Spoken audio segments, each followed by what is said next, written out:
Muchísimas gracias, Marta. Buenos días a todos y a todas. Alteza,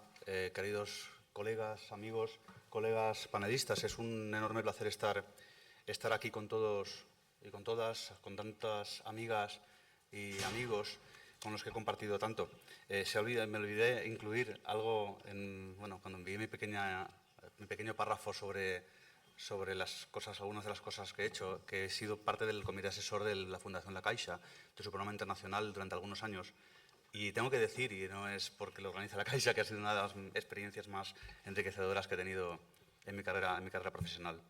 Es, por lo tanto, pues no solo un gran placer, un honor estar aquí y con el mayor de los agradecimientos a la Fundación La Caixa y a la coordinadora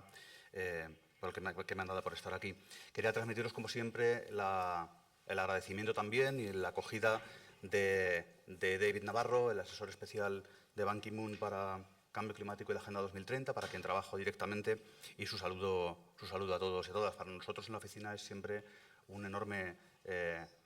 satisfacción poder participar en estos diálogos. Un diálogo que, por cierto, me encanta el título, nos ha encantado cuando lo hemos comentado en el equipo, puesto que efectivamente han pasado 9 meses y es hora de pasar de las palabras a los hechos y empezar a visualizar el progreso que se empieza a realizar, si es que se está realizando en algunos de los países o en todos. Estamos ya, por lo tanto, en el primer año de la agenda y antes de empezar a abordar algunas de las luces y de las sombras que estamos empezando a percibir, un punto de partida que es efectivamente una agenda enormemente ambiciosa, una agenda que supone un punto de partida radical respecto a la anterior. Y digo radical porque fundamentalmente va a las raíces de los problemas, integra medidas y objetivos y metas muy concretas y muy explícitas en algunas de las causas más profundas de lo que tradicionalmente han sido síntomas, o mejor dicho, de los síntomas que tradicionalmente hemos focalizado la atención en la ayuda internacional. Y son solo 9 meses desde su puesta en marcha, y la primera gran luz a la que me referiré es precisamente que para 9 meses 10 ya, de su entrada en vigor, siendo una agenda tan compleja, la rapidez, la velocidad con la que se está poniendo en marcha es sorprendentemente alta, especialmente si lo comparamos con la agenda del milenio, que en realidad era una agenda mucho más fácil de poner en marcha porque básicamente era una agenda para orientar la ayuda internacional a través de una serie de objetivos mucho más reducidos. Pero antes de entrar a mencionar 5 o 6 luces que veo y algunas de las sombras, evidentemente no estarán todas, ni muchísimo menos, ni lo pretendo, pero creo que son algunas que merece la pena resaltar. Quería hacer una reflexión, y es que la gran luz, o una de las grandes luces y una de las grandes sombras, precisamente se dirime hoy en el mundo. Una de las sombras es el resultado de las elecciones en uno de los países más influyentes en la agenda global por su importancia en términos cuantitativos por su población y en términos de influencia global. Sabemos todos que son las elecciones en Estados Unidos, donde, habiendo tenido el privilegio de escuchar en la sala al presidente Obama en la cumbre del año pasado, o haber tenido el privilegio de interaccionar con la candidata Clinton en algunos de los foros y a lo largo de los últimos años en su compromiso especialmente con el género y con la nutrición o la lucha contra el hambre, Obama fue muy explícito el año pasado en la cumbre, dijo que mientras dependiera de él o de su partido, Estados Unidos se comprometía a implementar los Objetivos de Desarrollo Sostenible en sus políticas domésticas y en construir su implementación globalmente. Y hoy se dirime si esto va a ser una realidad o no lo va a ser. Si una de las candidatas llega a la presidencia, tendremos probablemente asegurado un impulso muy fuerte político al más alto nivel en la Agenda de Objetivos de Desarrollo Sostenible, en la Agenda 2030, pero también en la gran luz que hoy se dirime, o que hoy no se dirime porque ya es una realidad, que es la Agenda de Lucha contra el Cambio Climático, que es la otra cara de la moneda de esta misma agenda, o de esta agenda que es una sola, que es la de desarrollo inclusivo y sostenible. Esta luz está mucho más consolidada, mucho más clara, nuevamente con una gran sorpresa en las Naciones Unidas y creo que social e internacional el acuerdo ya está en vigor y entró en vigor mucho antes de lo que todos preveíamos, puesto que el número mínimo de países y el número mínimo de emisiones para su entrada en vigor se alcanzó el viernes pasado, o el anterior, ya no recuerdo, el viernes pasado. Lo cual, eso nuevamente, comparado con el protocolo de Kioto, ni podemos ni contar, es un paso fundamental y la primera gran luz, como decía. Y lo es así porque la agenda de cambio climático nos marca o nos abre una ventana de oportunidad en el sentido también que decía Naomi Klein cuando hablaba de que esto lo cambia todo, una ventana de oportunidad para transformar profundamente las sociedades, los modos de producir y los modos de consumir, que son parte de los objetivos de desarrollo sostenible, transformar profundamente nuestros modelos productivos, nuestros modos de consumir y de producir, allí donde es más difícil cambiarlo porque llevan décadas consolidados, que es en los países más desarrollados. Es, por lo tanto, una enorme oportunidad para introducir cambios en nuestro modelo de entender el mundo que no se había dado en el pasado y probablemente no se dé tan fuerte en el futuro. Y, por supuesto, es fundamental porque sin la agenda de cambio climático no se pueden conseguir los objetivos de desarrollo sostenible. Es así de simple. También, por otro lado, no se pueden conseguir los objetivos de desarrollo sostenible, no se puede luchar contra el cambio climático si no se consiguen los objetivos de desarrollo sostenible porque están íntimamente relacionados. Es, por lo tanto, la primera idea que quería lanzar. Evidentemente, el éxito de esta agenda y su progreso va a depender de factores que no están solo en su texto o en su ámbito concreto. La segunda gran luz que quería resaltar es que tenemos una constancia, una evidencia ya, 9 meses después, de que un gran número de países, y cuando digo gran número de países me puedo referir a entre 50 y 100, 9 meses después de la adopción de esta agenda, se están moviendo de forma decidida y en la dirección adecuada hacia la implementación y hacia tomar medidas, las medidas necesarias para que esta agenda, con su calado, sea una realidad. Esto es muy importante porque establece los primeros estándares de lo que podemos considerar buenas prácticas respecto a la implementación de la agenda y dado que los primeros datos del impacto que está teniendo, datos de progreso, a pesar de que ya se están generando, no llegarán hasta algunos años o en el futuro próximo, estos primeros estándares son muy importantes para que el resto de países tenga una noción de cuál es el modelo que pueden ir siguiendo si quieren entrar dentro del club, que tendría que ser los 193 países, pero que se irá construyendo progresivamente de aquellos que lo están haciendo bien, entre comillas. Es, por lo tanto, uno de los importantes incentivos que la agenda va a generar a nivel internacional. Y aquí tenemos ya algunas buenas noticias. Como decía, aproximadamente 50 y 100 países están tomando medidas decisivas. Por lo menos 50,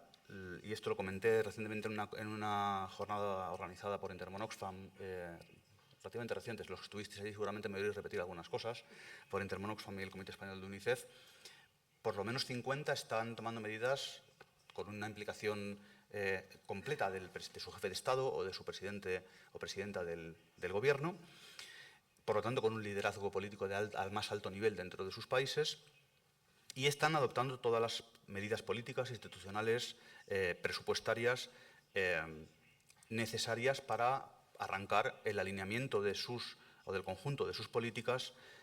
con la agenda de desarrollo sostenible. Digo 50 porque estos tenemos una constancia concreta, una evidencia real que se plasma en legislación, en medidas del tipo que he mencionado, o se plasma en entrevistas directas que ha tenido el secretario general con estos jefes de Estado. Otros 50 países tenemos menos evidencia tangible todavía, pero sí tenemos evidencia informal de que este progreso se está dando. Si vemos desde la perspectiva del mecanismo que ha establecido la agenda para hacer, entre comillas, públicos en la arena global el progreso de los países, como es el Foro Político de Alto Nivel, ya tenemos 27 países que se han ofrecido voluntarios en julio pasado para exponer estas primeras medidas que están tomando. Otros 30 se han presentado voluntarios ya para hacerlo en la sesión de 2017. Nuevamente es un conjunto de países heterogéneo, con países de niveles de renta desde las más altas hasta las más bajas, de una representación regional más o menos equilibrada, por tanto, una muestra muy representativa, podemos decir que la evidencia de que esta luz existe es muy importante. Si vemos en la dirección en que se mueven, como decía, creemos que es la correcta, con una demostración de un liderazgo a alto nivel importante. Si vamos a los datos, también nuevamente fijándonos en lo que ocurrió en el mes de julio, en el Foro Político de Alto Nivel, pues fueron dos primeros ministros de Noruega y de Togo los que fueron personalmente a presentar sus avances. Y es muy importante porque hay que tener en cuenta que este foro es de nivel ministerial, cada 3 años, y el cuarto año es de nivel de jefe de Estado. Por lo tanto, es un signo importante. Hubo 5 ministros o altos cargos que dependían directamente de la presidencia del Gobierno. 7 fueron representados por ministros de Finanzas, de Medio Ambiente u otros diferentes de la Administración de la Ayuda al Desarrollo. Y, por supuesto, hubo otros 5 o 6 países que fueron representados por ministros de Asuntos Exteriores o de Cooperación Internacional. Digo estos datos no solo para remarcar que son ministros o incluso algunos jefes de Estado los que ya han presentado en Nueva York sus progresos. Lo digo también para dar una idea del calado dentro de cada uno de los gobiernos que la agenda está teniendo. A nadie se le escapa que no es lo mismo que sea un director de una agencia de cooperación quien presenta el progreso a que sea un ministro de Finanzas. Es evidente y creo que todos lo podemos comprender. Es también destacable el modo en que están internamente articulando la coherencia y la integración de sus diferentes políticas alrededor de la Agenda Global de Desarrollo Sostenible. Estamos empezando a ver mecanismos de integración que suponen un cambio no solo a nivel de voluntad política o de liderazgo, suponen un cambio institucional tremendamente complejo en las estructuras tradicionales de los Estados, que han estado concebidas para trabajar en ministerios verticales, en ministerios o entidades de línea, o como queramos llamarlas. Estas entidades nuevas que se están poniendo en marcha o reforzando algunas ya existentes, donde las diferentes entidades tradicionalmente verticales se ponen de acuerdo, se sientan en la misma mesa para comentar y analizar las diferentes interrelaciones entre políticas y contrastar que el conjunto está de acuerdo con los objetivos de desarrollo sostenible, decía, estos mecanismos que estamos empezando a ver son enormemente alentadores. Dentro también de la Organización de los Estados, y ahí pues la Unión Europea, también creo que lo mencioné en el anterior encuentro, es un ejemplo incipiente. Están empezando a integrar también no solo al Ejecutivo, sino también para los parlamentos en la definición de la adaptación de las visiones de país nacionales o de sus políticas respecto a los ODS. En concreto, en Europa, en la Unión Europea, el Parlamento Europeo ya debatió para formar la opinión de la Unión en el momento de negociación y lo está haciendo ahora para articular el debate político de su implementación. La Comisión está tomando medidas también de organización interna para asegurar esta coordinación y para asegurar que el liderazgo no está puesto solo en el Comisario de Desarrollo, sino que está elevado de nivel a nivel de vicepresidencias o del propio presidente de la Comisión. Una tercera, casi cuarta luz ya, que estamos viendo es que no es solo a nivel regional, global, regional o a escala de estados donde se está produciendo este movimiento. Es también, y de una manera quizás sorprendente, no quizá para algunos, pero sí desde algunos países donde la descentralización no es un fenómeno tan arraigado, es la emergencia de los espacios locales como espacios donde se está articulando procesos que son mucho más de abajo arriba que lo que podría haber sido previsible, que eran de arriba abajo entre los gobiernos centrales hacia las políticas públicas. Estamos viendo como muchos territorios, liderados en muchos casos por las autoridades subnacionales o por las autoridades locales, están emergiendo como unos espacios de implementación privilegiados, de interacción entre los diferentes actores, como decía Marta, a una escala mucho más próxima a los ciudadanos o a las ciudadanas, donde se pueden articular también una visión de desarrollo sostenible y unos programas y unas políticas locales a una escala mucho más próxima a los ciudadanos y donde también mucho más próxima a los recursos naturales, donde en muchos casos son uno de los factores que interacciona con los pilares social y económico de la agenda. Y una última luz que yo también querría destacar, que estamos percibiendo, es el liderazgo que están ejerciendo dentro del sector privado responsable, que podríamos entrecomillar, el liderazgo que están demostrando algunas de las asociaciones empresariales y de las grandes, algunas incluso de las grandes compañías, que están tomando la agenda como un referente para sus modelos y estrategias de negocio de una manera que no se había visto en absoluto con anterioridad. Y esto es un factor nuevamente decisivo. Si me refiero pues rápidamente quizá al sector que más en concreto conozco, como puede ser el energético o el agrícola en particular, estamos viendo cómo algunas de los grandes grupos que con un impacto, pues por medirlo de algún modo, en cuotas de mercado, por ejemplo, enorme, están integrando de una manera seria, de una manera responsable, de una manera profunda este es mi propio reloj,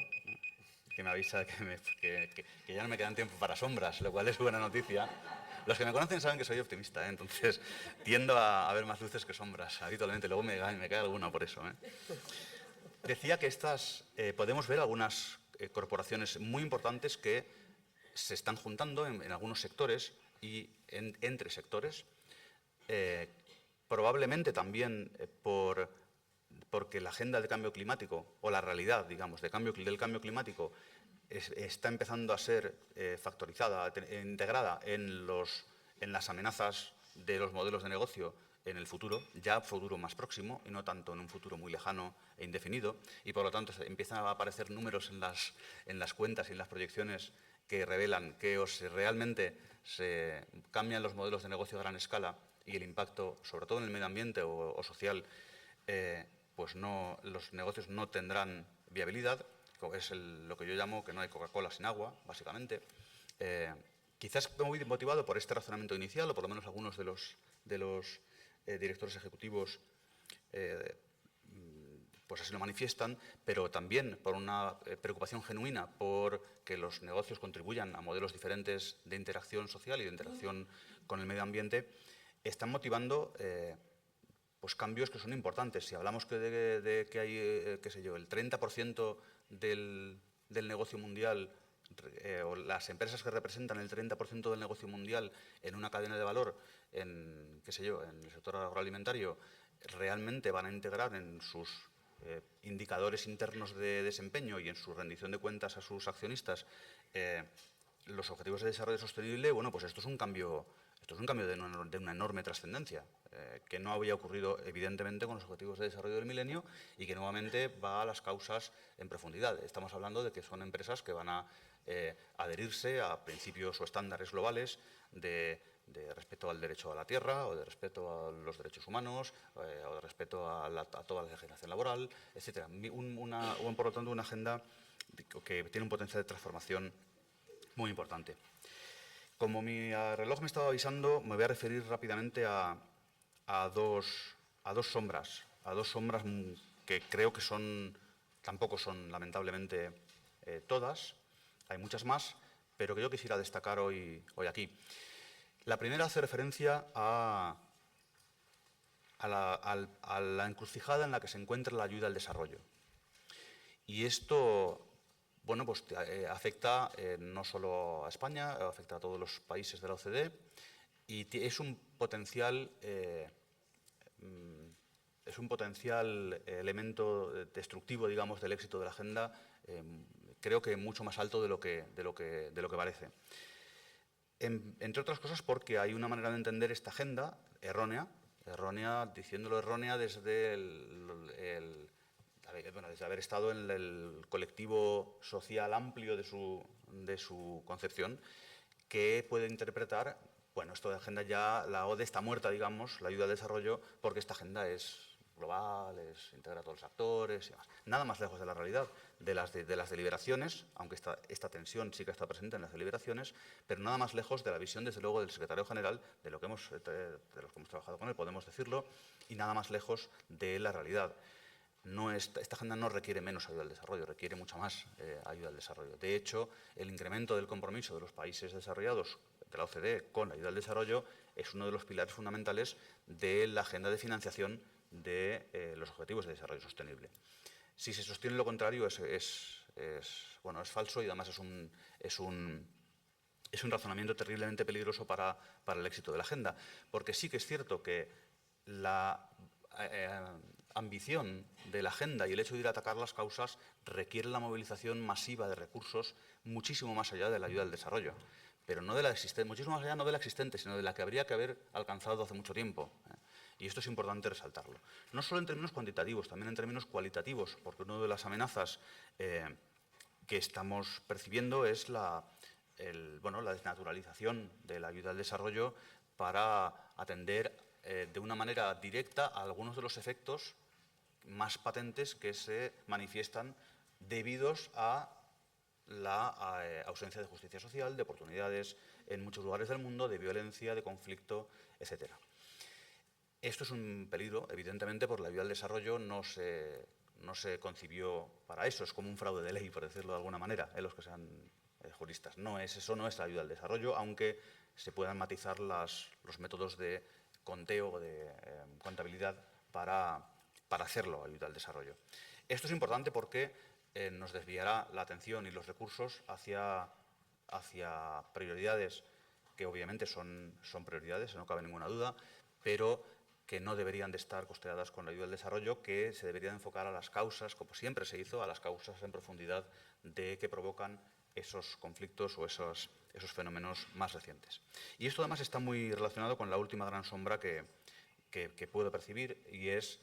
volviendo a cerrar, o digamos cerrando el círculo con cómo inicié mis palabras, con la gran sombra que es el auge del trumpismo, como han llamado en Estados Unidos, o el lepenismo que llaman en Francia, u otras visiones que están emergiendo con mucha fuerza en esta desorientación global que en este momento asistimos.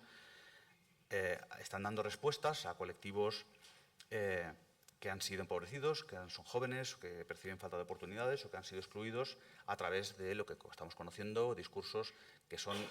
exactamente antagónicos a lo que la agenda de desarrollo, la agenda de derechos humanos, la agenda del desarrollo sostenible está planteando. Esta es una gran amenaza. Si este fenómeno se acrecienta y llega a tomar la capacidad de decisión en diferentes lugares del mundo, pues evidentemente podemos estar hablando no ya de alcanzar los objetivos de desarrollo sostenible, sino de un escenario realmente oscuro. Finalizo entonces diciendo que la Agenda 2030 es un antídoto contra estas visiones. Es un documento es un movimiento más que un documento ya, que plantea un escenario de oportunidad, un escenario de futuro y un escenario de voluntad global para dar respuesta precisamente a la exclusión, a la falta de oportunidades, a una juventud desencantada, a los conflictos armados porque atacaría sus causas en profundidad, etc. Y este mensaje es muy importante también que lo consigamos transmitir. Y con esto, yo habiéndome pasado por lo menos 2 minutos, finalizo y te doy las gracias nuevamente, Marta. Gracias.